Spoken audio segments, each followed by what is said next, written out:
ശ്രീ പ്രദീപ് എൻ്റെ ഉത്തമ സുഹൃത്തായിരുന്ന ശ്രീ എസ്.ആർ. തങ്കരാജിൻ്റെ പുത്രൻ. അദ്ദേഹത്തെ ഞാൻ ഇവിടെ പറഞ്ഞു. നേരത്തെ പരിചയമുണ്ടെങ്കിലും ഇദ്ദേഹം ഈ കോൺഗ്രസ് സോഷ്യലിസ്റ്റ് പാർട്ടിയുടെ 90-ാം വാർഷികം സോഷ്യലിസ്റ്റ് കളക്റ്റീവ് സംഘടിപ്പിക്കുന്ന പരിപാടിയിൽ ക്ഷണിച്ചപ്പോൾ വാസ്തവത്തിൽ ഇതൊരു പുസ്തക പ്രകാശനത്തിൽ പങ്കെടുക്കാമെന്ന് YMCയിൽ സമ്മതിച്ചതാണ്. പക്ഷേ കോൺഗ്രസ് സോഷ്യലിസ്റ്റ് പാർട്ടിയുടെ 90-ാം വാർഷികം എന്ന് പറഞ്ഞപ്പോൾ എനിക്ക് പങ്കെടുക്കാൻ പ്രത്യേക താല്പര്യം തോന്നി. കാരണം കോൺഗ്രസ് സോഷ്യലിസ്റ്റ് പാർട്ടിയുടെ ചരിത്രം ഇവിടെ സൂചിപ്പിച്ചതുപോലെ 1934 പാറ്റ്നയിൽ ദേശീയ തലത്തിൽ രൂപീകരിക്കുന്നതിന് മുമ്പ് അന്ന് കേരളത്തിൽ KPCC എന്ന് പറയുന്നത് കോഴിക്കോട് കേന്ദ്രമാക്കി പ്രവർത്തിച്ചിരുന്ന സംഘടനയാണ്. ആ കാലത്തെ കോൺഗ്രസ് സോഷ്യലിസ്റ്റ് പാർട്ടിയുടെ ചരിത്രം ഞാൻ പല ഗ്രന്ഥങ്ങളിൽ വായിച്ച് കൂടുതൽ പഠിക്കാൻ ശ്രമിച്ചിട്ടുള്ള ഒരാളാണ്. EMSൻ്റെ ആത്മകഥയിലുണ്ട് ഒരു ചാപ്റ്റർ മുഴുവനത. മുഹമ്മദ് അബ്ദുറഹ്മാൻ സാഹിബ്, അദ്ദേഹം KPCC പ്രസിഡൻ്റായിരുന്നു. അദ്ദേഹത്തിൻ്റെ ജീവചരിത്രം SK പൊറ്റക്കാടും അതുപോലുള്ള പ്രമുഖരായിട്ടുള്ള സാഹിത്യകാരന്മാരടക്കം ഒരു മഹാഗ്രന്ഥമായി പ്രസിദ്ധീകരിച്ചിട്ടുണ്ട്. അതിലെല്ലാം ഈ കോൺഗ്രസ് സോഷ്യലിസ്റ്റ് പാർട്ടിയുടെ ഉത്ഭവം, അതെങ്ങനെ അവസാനം കമ്മ്യൂണിസ്റ്റ് പാർട്ടിയിൽ ഇതെല്ലാം കൂടി ലയിക്കുന്നത് വരെയുള്ള ചരിത്രം പറഞ്ഞിട്ടുണ്ട്. അതുകൊണ്ട് തന്നെ അധ്യക്ഷൻ പറഞ്ഞത് ശരിയാണ്. ഒരു പോക്കൽ കൂടി ബന്ധം കോൺഗ്രസ് സോഷ്യലിസ്റ്റ് പാർട്ടിയുമായി കോൺഗ്രസ് പ്രസ്ഥാനത്തിനുണ്ട്. അന്ന് പ്രസിഡൻ്റായിരുന്ന അബ്ദുറഹ്മാൻ സാഹിബാണ് ആദ്യത്തെ യോഗത്തിൽ, കോഴിക്കോട് ചേരുന്ന യോഗത്തിൽ അധ്യക്ഷത വഹിച്ചത് കേളപ്പജിയാണ്. കേളപ്പൻ്റെ അധ്യക്ഷതയിൽ കൂടുന്ന യോഗമാണ് ആദ്യമായിട്ട്. ആ യോഗത്തിൽ കോൺഗ്രസ് സോഷ്യലിസ്റ്റ് പാർട്ടിയുടെ പ്രസിഡൻ്റായി തിരഞ്ഞെടുത്തത് KPCC പ്രസിഡൻ്റായിരുന്ന CK ഗോവിന്ദനായിരുന്നു. അപ്പോൾ അതെല്ലാം അദ്ദേഹം ഓർമ്മിച്ചുകൊണ്ടാണ് പോക്കൽ കൂടി ബന്ധം പറഞ്ഞത്. അതുകൊണ്ട് കോൺഗ്രസ് സോഷ്യലിസ്റ്റ് പാർട്ടിയുടെ 90-ാം വാർഷികം എന്ന് പറഞ്ഞപ്പോൾ ഞാൻ പഴയ ചരിത്രം ഒന്ന് മറിച്ചു നോക്കി. വാസ്തവത്തിൽ ഇതിൽ നിങ്ങൾ തന്നെ പറഞ്ഞിട്ടുണ്ട്, ഇന്ത്യൻ സ്വാതന്ത്ര്യ സമരത്തെ ഒരു വിപ്ലവ പോരാട്ടമാക്കി മാറ്റിയത് കോൺഗ്രസ് സോഷ്യലിസ്റ്റ് പാർട്ടിയായിരുന്നു എന്നുള്ള കാര്യത്തിൽ അതൊരു ചരിത്ര വസ്തുതയാണ്, ആർക്കും തർക്കിക്കാൻ കഴിയില്ല.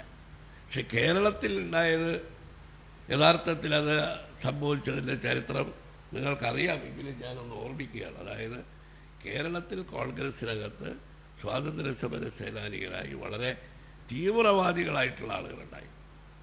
സോഷ്യലിസ്റ്റ് അനുഭാവികൾ, മാർക്സിസ്റ്റ് അനുഭാവികളൊക്കെ ഉണ്ടായിരുന്നു. അവരെന്ത് ചെയ്തു? കോൺഗ്രസ്സിനകത്തൊരു പ്രഷർ ഗ്രൂപ്പായിട്ട് നിന്നുകൊണ്ട് ഗാന്ധിജിയുടെ സ്വാതന്ത്ര്യ സമര പോരാട്ടങ്ങളിൽ അതിന് വിപ്ലവം പോരാ, തീവ്രത പോരാ എന്നുള്ളത് കൊണ്ട് അതിനെ എതിർത്തുകൊണ്ടാണ് അവർ ആശയപ്രചരണം നടത്തിയത്. അത് എതിർത്ത് വന്നപ്പോൾ സ്വാഭാവികമായിട്ടും എല്ലാവരും അന്ന് മഹാത്മാഗാന്ധിയെ സ്നേഹിക്കുന്നവർ ഗാന്ധി ഭക്തന്മാരാണ്.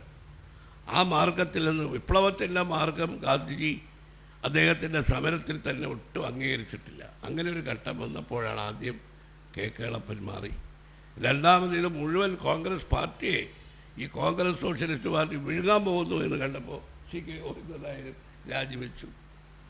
അന്ന് ആദ്യം നടന്ന തെരഞ്ഞെടുപ്പിൽ നിങ്ങൾക്കറിയാം AK ഗോപാലൻ ഇതിൻ്റെ സെക്രട്ടറി ആയിട്ട് തിരഞ്ഞെടുക്കപ്പെട്ടയാളാണ്. പക്ഷെ മുഹമ്മദ് അബ്ദുറഹ്മാൻ സാഹിബിനെ പ്രസിഡൻ്റായി തിരഞ്ഞെടുത്തപ്പോൾ അന്ന് P. കൃഷ്ണപിള്ളയായിരുന്നു. അന്ന് നടന്ന സമരങ്ങളിലെല്ലാം ഈ കോൺഗ്രസ് സോഷ്യലിസ്റ്റ് പാർട്ടിക്കാരായിട്ടുള്ള കമ്മ്യൂണിസ്റ്റുകാരുടെ ഒരു ആശയപ്രചരണം സ്വാതന്ത്ര്യ സമരത്തിൽ കേരളത്തിൽ ഒരുപാട് ഈ കോൺഗ്രസിൻ്റെ സമരപരിപാടികൾ തീരുമാനിക്കുന്നതിനും അതിൻ്റെ പ്രവർത്തനങ്ങൾ വളരെ വളരെ വളരെ വിപ്ലവാത്മകമാക്കുന്നതിനും സഹായിച്ചിട്ടുണ്ട്.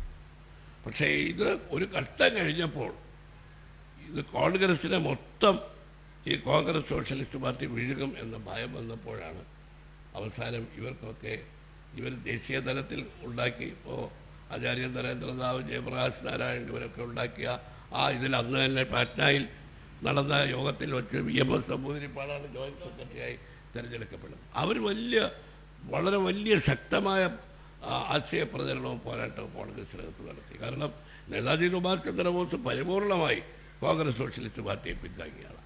ജവഹർലാൽ നെഹ്റു ഒരു കറയറ്റ സോഷ്യലിസ്റ്റാണ്. ആ കാര്യത്തിൽ കമ്മ്യൂണിസ്റ്റുകാർക്ക് പോലും അഭിപ്രായ വ്യത്യാസമില്ല. പക്ഷേ മഹാത്മാഗാന്ധി പടുത്തുയർത്തിയ ഒരു ബഹുജന പ്രസ്ഥാനത്തിൽ നിന്ന് വേറിട്ട് ആ പ്രസ്ഥാനത്തിൻ്റെ ഗാന്ധിയൻ അദ്ദേഹത്തിന് ഗാന്ധിയൻ സമരമാർഗങ്ങളോടും ഗാന്ധിയൻ ആശയഗതികളോടും എല്ലാ അഭിപ്രായ വ്യത്യാസം ഉണ്ടായിട്ടുണ്ട്. അത് അദ്ദേഹം തുറന്നു പറഞ്ഞിട്ടുണ്ട്. പക്ഷേ അന്ന് തന്നെ ഇന്ത്യയുടെ ഭാവി ഇന്ത്യയെക്കുറിച്ചുള്ള സങ്കല്പങ്ങൾ നെയ്തെടുക്കുന്ന കാലത്ത് കോൺഗ്രസ് സോഷ്യലിസ്റ്റ് പാർട്ടിയുടെ ആശയങ്ങൾ കോൺഗ്രസിൻ്റെ നയങ്ങളെ സ്വാധീനിച്ചു. അതുകൊണ്ടാണ് ഇന്ത്യക്ക് സ്വാതന്ത്ര്യം കിട്ടുന്നതിന് മുമ്പ് AICC സമ്മേളനത്തിൽ വെച്ച് പ്ലാനിംഗ് കമ്മിറ്റി ഉണ്ടാക്കിയതാണ് നമ്മൾ. അന്നും കോൺഗ്രസിൻ്റെ ലക്ഷ്യം എന്തായിരിക്കണം എന്നുള്ളതിനെക്കുറിച്ചുള്ള ചർച്ചകൾ നടക്കുമ്പോൾ ഈ കോൺഗ്രസ് സോഷ്യലിസ്റ്റ് പാർട്ടിക്കാരുടെ ശക്തമായിട്ടുള്ള പ്രചരണത്തിൻ്റെ സ്വാധീനം ഉണ്ടായി. സ്വാതന്ത്ര്യം കിട്ടിക്കഴിഞ്ഞ് 55 വന്നപ്പോൾ നമ്മൾ കണ്ടതാണ് ആവടിയിൽ പാസ്സാക്കിയ പ്രമേയം. ആ ആവടിയിൽ നിന്ന് നമ്മൾ ഇന്ത്യയുടെ നമ്മുടെ സോഷ്യലിസത്തെക്കുറിച്ചുള്ള പ്രമേയം അംഗീകരിച്ചുകൊണ്ട് 64 വന്നപ്പോഴാണ് ജനാധിപത്യ എന്നാണ് നമ്മൾ ആ സോഷ്യലിസ്റ്റ് പാർട്ടിയുടെ ഡെമോക്രാറ്റിക് സൊസൈറ്റി എന്ന് പറഞ്ഞു.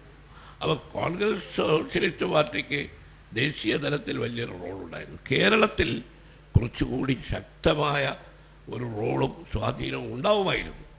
കാരണം 4-5 കൊല്ലം കഴിഞ്ഞപ്പോൾ ഇവർക്ക് എല്ലാവർക്കും കമ്മ്യൂണിസ്റ്റ് പാർട്ടി കാരണം വളരെ തീവ്രമായി ഇതിനെ കൊണ്ടുപോകാനുള്ള ശ്രമമാണ് നടക്കുന്നത്. തീവ്രമായി കൊണ്ടുപോകാൻ മാത്രമല്ല വിപ്ലവ സമരങ്ങൾ നടത്തി. കീഴറിയൂർ ബാമ്പു കേസൊക്കെ ഉണ്ടായത് വാസ്തവത്തിൽ ഈ കോൺഗ്രസ് സോഷ്യലിസ്റ്റ് പാർട്ടിക്കാർ നടത്തിയ ചില ഗൂഢാലോചനകളാണ്.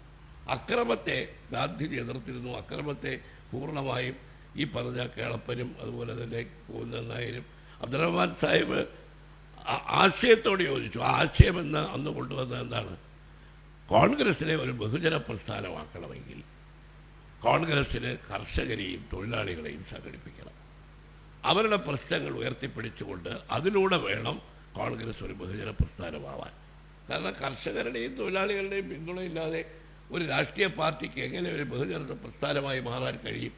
അപ്പോൾ സ്വാതന്ത്ര്യ സമരത്തിൽ അവർ അണിനിരത്തുക മാത്രമല്ല കോൺഗ്രസിൻ്റെ നയങ്ങളെ സോഷ്യലിസ്റ്റ് നയങ്ങളായി രൂപാന്തരപ്പെടുത്താൻ അധ്വാനിക്കുന്ന ജനവിഭാഗത്തിൻ്റെ പൂർണ്ണമായിട്ടുള്ള ഒരു പങ്കാളിത്ത കോൺഗ്രസ് അവിടെ നിന്നാണ് തുടങ്ങുന്നത്. മുഹമ്മദ് അബ്ദുറഹ്മാൻ സാഹിബ് അധ്യാപകരെ മാത്രം സംഘടിപ്പിച്ചു. അധ്യാപകരുടെ ട്രേഡ് യൂണിയൻ ഉണ്ടാക്കി അതിൻ്റെ പ്രസിഡൻ്റായി. അദ്ദേഹം കോൺഗ്രസിനകത്തെ ഒരു കറയറ്റ ഇടതുപക്ഷ ചിന്താഗതിക്കാരൻ. പക്ഷെ വിപ്ലവത്തിൻ്റെ മാർഗം അദ്ദേഹം അംഗീകരിച്ചിട്ടില്ല. അദ്ദേഹം ഗാന്ധിജിയുടെ നേതാജി സുഭാഷ് ബോസിൻ്റെ ഏറ്റവും കേരളത്തിലെ ഉറ്റ അനുയായിയും മുഹമ്മദ് അബ്ദുറഹ്മാൻ സാഹിബ്. അപ്പോൾ അവിടെ വെച്ച് കോൺഗ്രസ് സോഷ്യലിസ്റ്റ് പാർട്ടിക്ക് പിന്നീട് കോൺഗ്രസിനകത്ത് നിൽക്കാൻ പറ്റാത്ത ഒരവസ്ഥ വന്നപ്പോൾ 40 ആയപ്പോഴേക്കും കംപ്ലീറ്റ് ആയിട്ടിത് കമ്മ്യൂണിസ്റ്റ് പാർട്ടിയിലേക്ക്. പക്ഷേ ദേശീയ തലത്തിൽ കുറേ കൂടി ഫലപ്രദമായ ഒരു പ്രവർത്തനം ഇവിടെ പറഞ്ഞത് ശരിയാണ്. ഒരു കാലഘട്ടത്തിൽ ജവഹർലാൽ നെഹ്റു തന്നെ പറഞ്ഞെന്താ, എന്നേക്കാൾ ഇന്ത്യയുടെ പ്രധാനമന്ത്രിയാകാൻ അർഹൻ ജയപ്രകാശ് നാരായണനാണ്. അങ്ങനെ ജയപ്രകാശ് നാരായണനോടും അതുപോലെ തന്നെ കോൺഗ്രസ് സോഷ്യലിസ്റ്റ് പാർട്ടിയുടെ ഉന്നതരായ നേതാക്കളോടും ആത്മബന്ധം പുലർത്തിക്കൊണ്ട് കോൺഗ്രസിനെ സോഷ്യലിസ്റ്റ് പാർട്ടിയെ സോഷ്യലിസ്റ്റ് ആശയങ്ങൾ കോൺഗ്രസിൽ ശക്തിപ്പെടുത്താൻ ശ്രമിച്ച നേതാവായിരുന്നു ജവഹർലാൽ നെഹ്റു. പിന്നീട് സംഭവിച്ചത് എന്താണ്? വാസ്തവത്തിൽ സോഷ്യലിസ്റ്റ് പാർട്ടി പലതരത്തിൽ രൂപാന്തരപ്പെട്ടു. പക്ഷേ ഏറ്റവും വലിയ എൻ്റെ അഭിപ്രായത്തിൽ ഇവിടെ ഇരിക്കുന്ന നിങ്ങൾ യോജിക്കുമോ ഇല്ലയോ എന്ന് എനിക്ക് അറിഞ്ഞുകൂടാ. 1977 അന്നത്തെ ജനസംഘം ഉൾപ്പെടുന്ന ജനതാ പാർട്ടിയിൽ കോൺഗ്രസ് സോഷ്യലിസ്റ്റ് പാർട്ടി ലയിച്ചതോടുകൂടി അത് അകാല ജനമം പ്രാപിച്ചു എന്ന് പറയുന്നതാണ് ശരി. കാരണം ജനസംഘം പോലുള്ള ഒരു പാർട്ടി ഉൾക്കൊള്ളുന്ന ഒരു ജനതാദളിൽ സോഷ്യലിസ്റ്റ് പാർട്ടി ഇവിടെ അദ്ദേഹം പറഞ്ഞത് ശരിയാ. സോഷ്യലിസ്റ്റ് പ്രസ്ഥാനം രാജ്യത്ത് ശക്തമായിരുന്നുവെങ്കിൽ ഈ മതാധിഷ്ഠിത ശക്തികൾ അല്ലെങ്കിൽ ഈ മതശക്തികൾക്ക് ഇന്ത്യൻ രാഷ്ട്രീയത്തിൽ ഇതുപോലെ ശക്തിയും പ്രാധാന്യവും ഉണ്ടാവുമായിരുന്നില്ല. പക്ഷേ സോഷ്യലിസ്റ്റ് പാർട്ടി പോയി ചെയ്ത ഒരു വലിയ ചരിത്രപരമായ ഒരു ഹിസ്റ്റോറിക്കൽ ബ്ലണ്ടറാണ് എന്നേ പറയാൻ കഴിയും. ഈ ജനസംഘം അന്ന് പിന്നെ കോൺഗ്രസിൻ്റെ ഒരു ഭാഗമായിരുന്നു അന്നത്തെ സംഘടനാ കോൺഗ്രസ്. ആ സംഘടനാ കോൺഗ്രസ് തന്നെ ഉണ്ടായത് എങ്ങനെയാണ്? ഇന്ദിരാഗാന്ധിയുടെ സോഷ്യലിസ്റ്റ് പരിപാടികളോട് ശക്തമായ എതിർപ്പ് രേഖപ്പെടുത്തിക്കൊണ്ട് മൊറാർജിയുടെ ദേശായിയുടെ നേതൃത്വത്തിലുണ്ടായതാണ്. ആ നിജലിംഗപ്പയും മൊറാർജി ദേശായിയും കൂടി കോൺഗ്രസിനെ ഒരു സോഷ്യലിസ്റ്റ് വിരുദ്ധ പാർട്ടിയാക്കി മാറ്റാൻ പോയപ്പോഴാണ് ഇന്ദിരാഗാന്ധി 69 ബാങ്ക് ദേശവൽക്കരിക്കുകയും പ്രവി പേഴ്സ് നടപ്പിലാക്കുകയും പിന്നെ അങ്ങനെയുള്ള പരിപാടികളിലൂടെ. അപ്പോൾ ശരിക്കും ഒരു കോൺഗ്രസ്സിലെ യാഥാസ്ഥിതിക വിഭാഗം രാജ്യത്തെ ജനസംഘത്തിൻ്റെ യഥാർത്ഥമായിട്ടുള്ള തൽസ്വരൂപമാണ്. അന്ന് ഈ ഹിന്ദു മഹാസഭയുടെ തൽസ്വരൂപമാണ് ജനസംഘം. ഈ രണ്ടെണ്ണത്തിൻ്റെ കൂടെ പോയി ചേർന്നത് ആരാ? നമ്മുടെ സോഷ്യലിസ്റ്റ് പാർട്ടിയാണ്. അതോടുകൂടി ഒരു സോഷ്യലിസ്റ്റ് പ്രസ്ഥാനത്തിൻ്റെ പ്രസക്തിയും പ്രാധാന്യവും ഇന്ത്യയിൽ നഷ്ടപ്പെട്ട ഒരു സംഭവമാണ്. പിന്നീട് സോഷ്യലിസ്റ്റ് പ്രസ്ഥാനം പല രൂപത്തിലിപ്പോൾ കേരളത്തിലെ ചരിത്രം എടുത്ത് നോക്കിയാൽ കെ എം മാണി സാറിൻ്റെ ഒരു സിദ്ധാന്തമുണ്ട്, വളരും തോറും പിളരുകയും പിളരും തോറും വളരുകയും ചെയ്യുന്ന പാർട്ടിയാണ് ഞങ്ങൾ. അതിനൊട്ടും അപവാദമല്ല സോഷ്യലിസ്റ്റ് പാർട്ടി. എത്ര മാത്രം വളർന്നു, എത്ര മാത്രം പിളർന്നു. ഇപ്പോഴെത്ര സോഷ്യലിസ്റ്റ് പാർട്ടികളുണ്ട് അല്ലേ? ഇപ്പോൾ ഒരു സോഷ്യലിസ്റ്റ് പാർട്ടിയുടെ ഭാഗമാണല്ലോ നമ്മുടെ കൃഷ്ണൻകുട്ടി. അദ്ദേഹത്തിൻ്റെ നേതാവ് ഗേവ പോയി ചേർന്നത് എവിടെയാണ്? BJP. അപ്പം ഈ സോഷ്യലിസ്റ്റ് പ്രസ്ഥാനത്തിൻ്റെ പ്രസക്തിയും പ്രാധാന്യവും ഇല്ലാതായതിൽ ഒരു പങ്ക് സോഷ്യലിസ്റ്റ് പ്രസ്ഥാനം ഈ പാർട്ടിക്കും ഉണ്ട്. പല രൂപത്തിലായി. ഇപ്പോൾ വിശ്വംഭരൻ സാറിനെ പോലെ കറയറ്റ സോഷ്യലിസ്റ്റുകൾ ഇന്ന് ആരും ജീവിച്ചിരിപ്പില്ല. അദ്ദേഹമായിട്ട് ഞാൻ വളരെ അടുത്ത് സൗഹൃദം പുലർത്തിയിട്ടുള്ളതാണ്. പലപ്പോഴും ഞങ്ങൾ സംസാരിച്ചിട്ടുണ്ട്. അദ്ദേഹത്തിൻ്റെ ആശയങ്ങളൊന്നും സോഷ്യലിസ്റ്റ് പാർട്ടികൾ അതേ രൂപത്തിൽ അംഗീകരിക്കാത്തത് കൊണ്ടാണ് അദ്ദേഹം അവസാന കാലത്ത് സജീവ രാഷ്ട്രീയത്തിൽ നിന്ന് തന്നെ ഒഴിഞ്ഞ് നിൽക്കുകയും ചിന്തിക്കുകയും എഴുതുകയും മാത്രം ചെയ്തത്. അങ്ങനെ ഒരു ഘട്ടത്തിൽ നിങ്ങൾ സോഷ്യലിസ്റ്റ് കളക്റ്റീവ്, നിങ്ങൾ സോഷ്യലിസ്റ്റ് പാർട്ടി പുനരുദ്ധരിക്കാൻ ശ്രമിക്കുന്നതൊക്കെ നല്ലതാണ്. പക്ഷേ എത്രമാത്രം അത് ഈ ഇപ്പോഴുള്ള സോഷ്യലിസ്റ്റ് ആശയം ഉൾക്കൊള്ളുന്നു എന്ന് അവകാശപ്പെടുന്ന ആളുകളെ നിങ്ങൾക്ക് നിങ്ങളുടെ കൊടിക്കീഴിൽ അണിനിരത്താൻ കഴിയുമെന്നുള്ളതൊക്കെ നിങ്ങൾക്ക് തന്നെ അറിയാം. വളരെ ശ്രമകരമായിട്ടുള്ള കാര്യമാണ്. പക്ഷെ പണ്ട് കോൺഗ്രസ് അധികാരത്തിൽ ഇരിക്കുമ്പോൾ അന്ന് കോൺഗ്രസ്സുകാരൊരു കാര്യം ചെയ്തിരുന്നു. അത് നമ്മുടെ വയലാർ രവിയൊക്കെ ആയിരുന്നു അതിൻ്റെ മുന്നിൽ. കോൺഗ്രസ്സിൽ ഒരു സോഷ്യലിസ്റ്റ് ഫാറം ഉണ്ടായി. കേരളത്തിൽ നിങ്ങൾക്ക് ഓർമ്മയുണ്ടാവും, നമ്മുടെ D. വിവേകാനന്ദൻ. അദ്ദേഹം ആദ്യം KSP ആയിരുന്നു. വിവേകാനന്ദ വക്കീലൊക്കെ കൂടിയിട്ട് ഈ സോഷ്യലിസ്റ്റ് ഫോറം ഉണ്ടായി.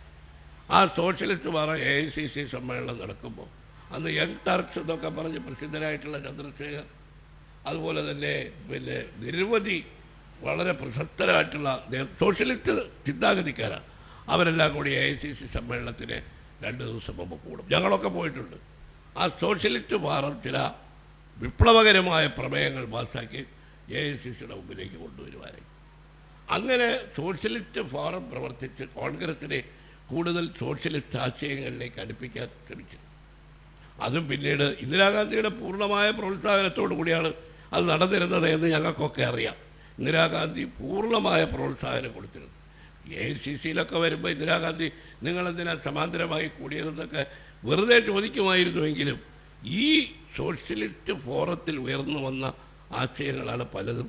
ഈ ബാങ്കദേശവൽക്കരണമൊക്കെ ഏറ്റവും ശക്തമായി സോഷ്യലിസ്റ്റ് ഫോറം ഉയർത്തിയതായിരുന്നു. അതാണ് ഇന്ദിരാഗാന്ധി ഏറ്റെടുത്ത് വാസ്തവത്തിൽ 69 ഇന്ദിരാഗാന്ധി കോൺഗ്രസിനെ സ്പ്ലിറ്റ് ചെയ്തില്ലായിരുന്നുവെങ്കിൽ അവിടെ സംഭവിക്കാൻ പോകുന്ന ഇന്ത്യയിൽ പരിപൂർണമായി ഒരു മതേതര ജനാധിപത്യ പാർട്ടി ഇല്ലാതാവുമായി. അന്ന് അതിനെ സ്പ്ലിറ്റ് ചെയ്ത് അത് വിപ്ലവകരമായ കുറേ സോഷ്യലിസ്റ്റ് പരിപാടികൾ നടത്തിയതുകൊണ്ടാണ് കോൺഗ്രസ് ഇന്നും അവശേഷിക്കുന്നത്.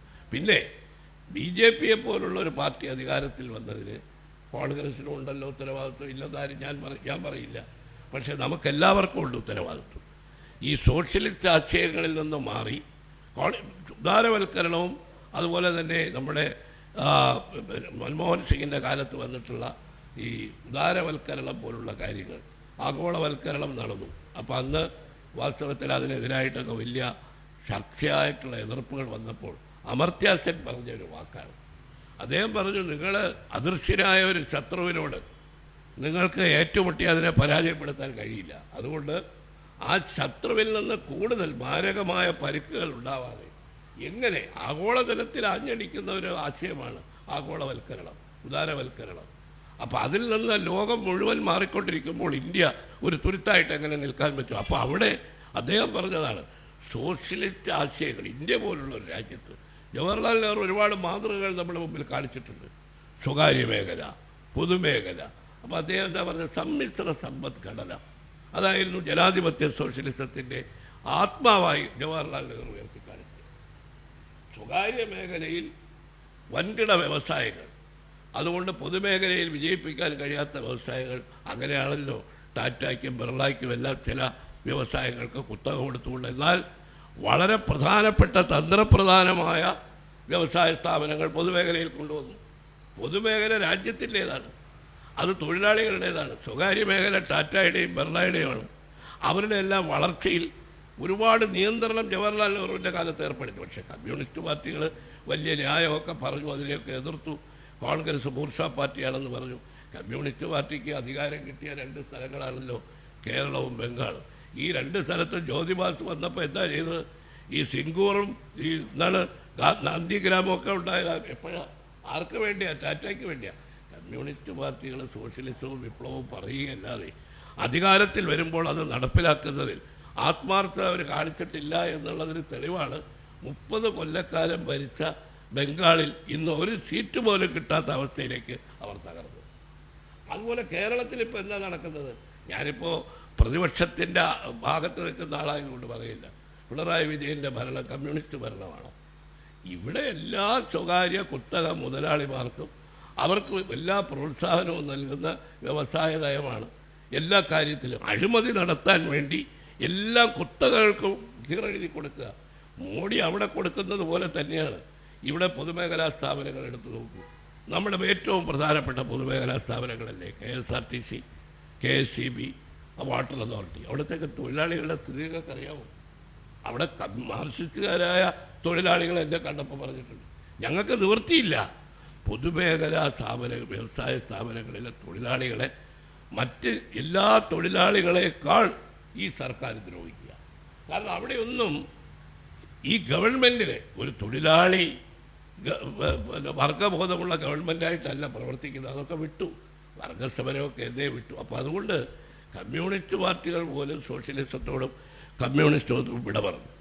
അപ്പോൾ കോൺഗ്രസ് ഒരു സോഷ്യലിസ്റ്റ് പാർട്ടിയാണെന്ന് അവകാശപ്പെട്ടുകൊണ്ട് നിൽക്കുന്നുണ്ടല്ലോ എന്ന് ഞാൻ അവകാശപ്പെടുന്നുമില്ല. കാരണം കോൺഗ്രസിനെ സംബന്ധിച്ച് രാജ്യത്തിപ്പോൾ മോഡിയുടെ ഭരണത്തിൽ ഏറ്റവും കൂടുതൽ നിങ്ങൾ പ്രമോദ് പറഞ്ഞ കാര്യങ്ങൾ മുഴുവനും എണ്ണി ഓരോ ദിവസവും കഴിഞ്ഞ ഒരു 4-5 വർഷക്കാലമായി വിമർശിച്ചു കൊണ്ടിരിക്കുന്ന ആളാരാ? മോദിയുടെ ശക്തമായിട്ടുള്ള ഈ വർഗീയ ധ്രുവീകരണത്തിനെതിരെ അല്ലെങ്കിൽ അവരെ സംഘപരിവാറിൻ്റെ ആശയങ്ങൾക്കെതിരെ ശ്രദ്ധയില്ലാത്ത പോരാട്ടമാണ് രാഹുൽ ഗാന്ധി നടത്തിയത്.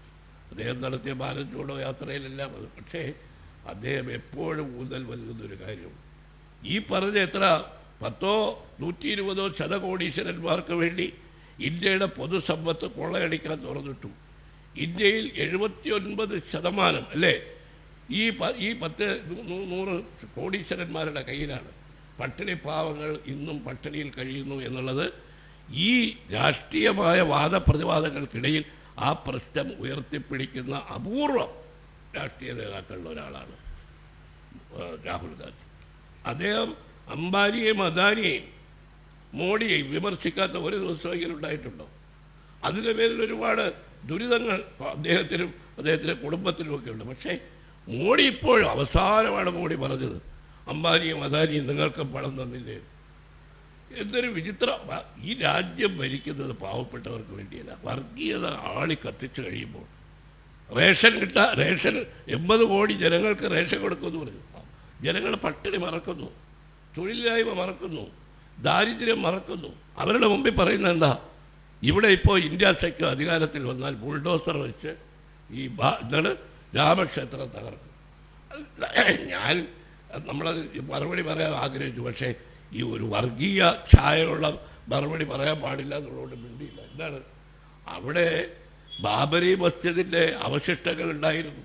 ആ താഴിക കുടങ്ങൾ കർസേവകരെ കൊണ്ടുവന്ന് ബുൾഡോസർ വെച്ച് ഇടിച്ചു നിരത്തിയതുപോലെ ഇടിച്ചു നിരത്തിയ ആളുകളാണ് ഈ പറയുന്നത്. ഈ നിയമവാഴ്ചയെ ഞങ്ങൾ പാലിക്കുന്നു, രാമക്ഷേത്രം കോടതി വിധിയാണ്, അതിലെ യാഥാർത്ഥ്യമാണ് ഞങ്ങൾ അംഗീകരിക്കുന്നു എന്ന് കോൺഗ്രസ് രാഹുൽ ഗാന്ധി ഔദ്യോഗികമായി പറഞ്ഞു. മനോഹരമായി നിർമ്മിച്ച ഈ രാമക്ഷേത്രം ഇന്ത്യ ബ്ലോക്കോ കോൺഗ്രസോ പോയി അടിച്ചെടുത്താൻ പോകും?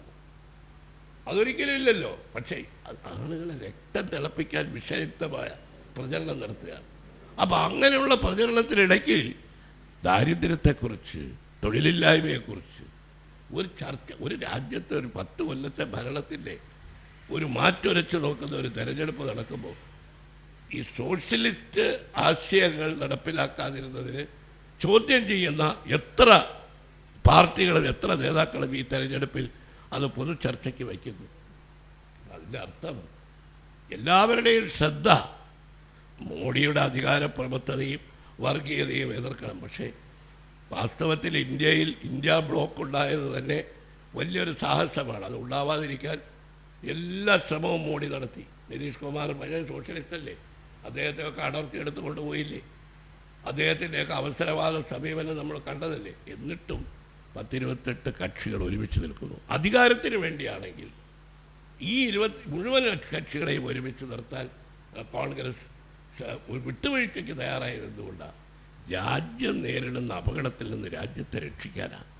വർഗീയതയിൽ നിന്ന് ഇന്ത്യയെ രക്ഷിക്കാൻ മാത്രമല്ല, ഇന്ത്യയിലെ ദരിദ്ര കോടികൾക്ക്, ഇന്ത്യയിലെ തൊഴിലില്ലാത്ത ആളുകൾക്ക്, ഇന്ത്യയിലെ കൃഷിക്കാർക്ക്, ഇന്ത്യയിലെ സാധാരണ തൊഴിലാളികൾക്ക് അവരുടെ ജീവിതത്തിൽ അവർക്കൊരു മോചനം വേണം.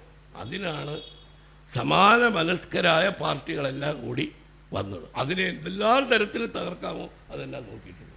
അപ്പോൾ ഇപ്പോൾ ചോദിച്ചു, നിങ്ങൾക്ക് ഓരോ വർഷവും ഓരോ പ്രധാനമന്ത്രിയല്ലേ, ആട്ടെ. പക്ഷെ ഒരു കാര്യം ഉറപ്പാണ്, മോദി വലിയ കുതിപ്പോടു കൂടിയാണ് തെരഞ്ഞെടുപ്പ് പ്രചാരണം നടത്തിയത്. ഇപ്പോൾ ഓരോ ദിവസവും നിങ്ങൾ അദ്ദേഹത്തിൻ്റെ പ്രസംഗം ശ്രദ്ധിച്ചാൽ അറിയാം, കുതിപ്പിന് പകരം കിതപ്പാണ്. 200-230 സീറ്റ് തികയ്ക്കുമോ എന്ന കാര്യത്തിൽ മോദിക്ക് പോലും സംശയമുണ്ട്. കാരണം രാജ്യത്തെ ജനങ്ങളുടെ ജീവൽ പ്രശ്നങ്ങൾ അവിടെ ഇന്ത്യ സഖ്യത്തിൽപ്പെട്ടവർ ഉയർത്തി, ജാതിക്കും മതത്തിനും അതീതമായി ഉയർത്തി. ഇപ്പോൾ UP പോലുള്ള സംസ്ഥാനങ്ങളിൽ പാവപ്പെട്ടവർക്ക് ശൗചാലയം കൊടുത്തു, പാവപ്പെട്ടവർക്ക് വീട് കൊടുത്തു. അവരെല്ലാം തന്നെ മോദിയുടെ ആരാധകരായി നിൽക്കുന്നു.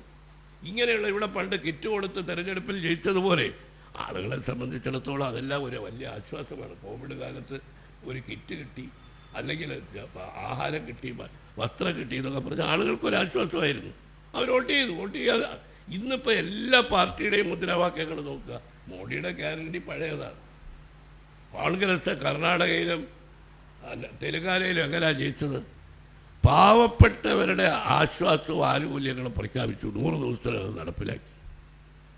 അത് നടപ്പിലാക്കിയപ്പോൾ ആളുകൾ സാധാരണക്കാരന് വേണ്ടി സംസാരിക്കുകയും അവരുടെ പ്രഖ്യാപിച്ച പരിപാടികൾ നടപ്പിലാക്കുകയും ചെയ്തപ്പോൾ അപ്പോൾ യഥാർത്ഥത്തിൽ ഇന്ത്യയിലെ ഭൂരിപക്ഷം ജനങ്ങൾ പട്ടിണിപ്പാവങ്ങൾ, ദാരിദ്ര്യം അനുഭവിക്കുന്ന കഷ്ടപ്പെടുന്നവരാണ്.